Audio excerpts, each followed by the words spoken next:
गिरवडकर sir भाजपाच्या नगराध्यक्ष पदाच्या उमेदवार आहेत. सौ श्रद्धा लखनराजे, सावंत भोसले या ज्या निवडणुकीच्या रिंगणात उतरल्या, चक्क राजघराणं निवडणुकीच्या रिंगणात उतरलंय.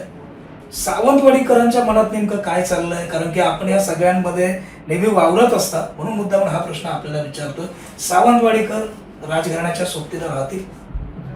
बघा साहेब, आपण काल रवींद्रजींचं भाषण जर ऐकलं तर चव्हाण साहेबांनी आपल्या भाषणात या संस्थान काळात पूर्वी सावंतवाडी कशी होती, संस्थान काळात राजे सावंतवाडीसाठी काय विचार करत होता, पाण्यासाठी त्यावेळी पाळणेकोण धरणाचा त्याने विचार केला, लाईट येण्यासाठी त्यावेळी त्या लोकांनी विचार केला.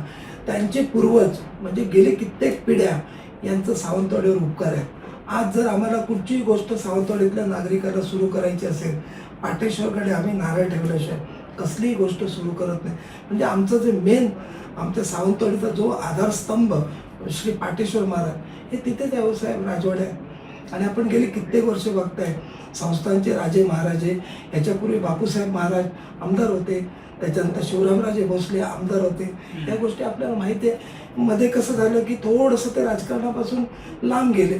पण आता त्यांना जर मानसिक त्यांची इच्छा असेल, त्यांची भावना असेल, लोकांच्या प्रती त्यांना प्रेम द्यायचं असेल आणि ते जर कुठेतरी नगराध्यक्ष म्हणून इथे क्लेम करतायत, तर माझं ठाम मत होतं की दीपक भाईंनी सुद्धा या गोष्टीचा विचार करून जर नगराध्यक्ष राजघराण्यातून येतो तर त्यांनी या सीटसाठी 100% कॉम्प्रोमाइज केलं पाहिजे होतं.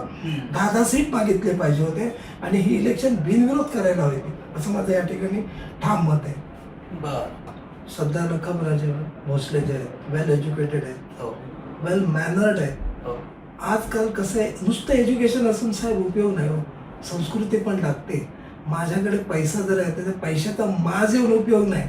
पैसा जर असला तर माणसाने जमिनीवर राहून एखादी गोष्ट केली पाहिजे, त्याचा माज नाही यायला पाहिजे. त्यात जिवंत उदाहरण म्हणजे श्रद्धाराजे भोसले आहेत. श्रद्धाताई खरोखरच काल माझ्या वॉर्डमध्ये होत्या, 10 नंबर वॉर्डमध्ये. श्रद्धाताई फिरताना खरोखर त्यांची जी बोलण्याची वागण्याची पद्धत आहे, ज्या पद्धतीत ते प्रचार करतायत, मला वाटतं त्यांच्या एज्युकेशनचा फायदा हा नक्की सावंतवाडीसाठी होईल.